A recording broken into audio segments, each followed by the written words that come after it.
You should ideally try to limit your carbohydrate intake in order to avoid putting on a plethora of fat and crashing your natural testosterone levels. This is a very common but nonetheless flawed perspective that I constantly see within the fitness space.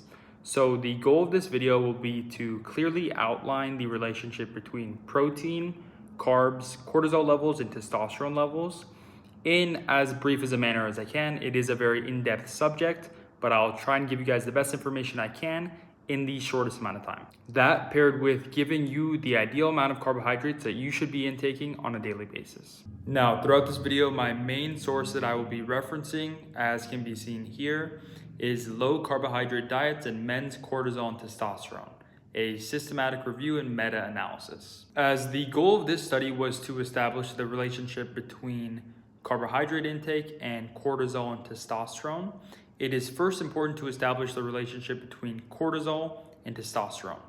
As our cortisol levels are increased, our testosterone levels will decrease and vice versa. The data reflects 27 different studies over 309 different participants.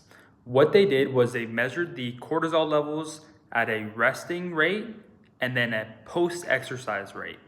And then they compared the two between the low carbohydrate diet people and the high carbohydrate diet people. Now, after the first 3 weeks, what they found was the low carbohydrate diet people experienced a higher level of cortisol at a resting rate. So of course, the effect of that would be a decrease in testosterone for the group that was ingesting the low carbohydrate diet.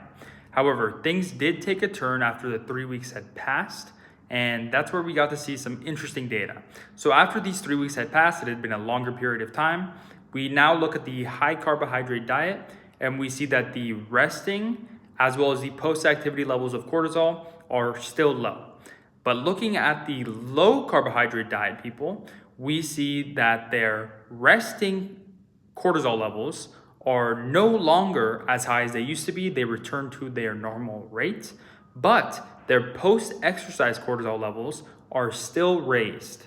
Now, this is important because this is affecting their testosterone. It is decreasing their testosterone by increasing their cortisol, as we mentioned before. So while the low carbohydrate diet was not shown to entirely decrease your testosterone levels, a high protein, low carbohydrate diet, which I know is a super common thing for a lot of you guys out there to do, was shown to decrease testosterone levels. To give you guys a better understanding of why this low carbohydrate, high protein diet is so damaging, with a low amount of carbs in your system, your body is forced to convert protein into glucose in order to function and stay alive. So since you're using the amino acids that would normally be used towards supporting your muscles and hormones, it's an extremely stressful process. Thereby, this process that is extremely stressful is increasing your cortisol levels, which in turn decrease your testosterone. So the next question is to ask is, how significantly did it decrease the testosterone levels?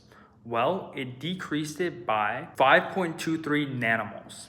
So if you don't know anything about testosterone levels, that probably doesn't mean much to you. So I'll show you kind of a reference point. As we can see right here, according to this 2011-2012 study from N. Haynes, the 10th to 90th percentile for testosterone levels in adult men was between 5.2 to 24.2. So a drop in 5 is extremely significant and something that we need to work to avoid.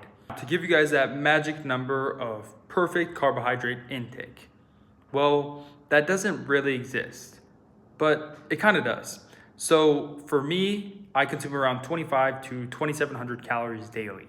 What I aim to consume is 40 to 45% of my caloric intake through carbs.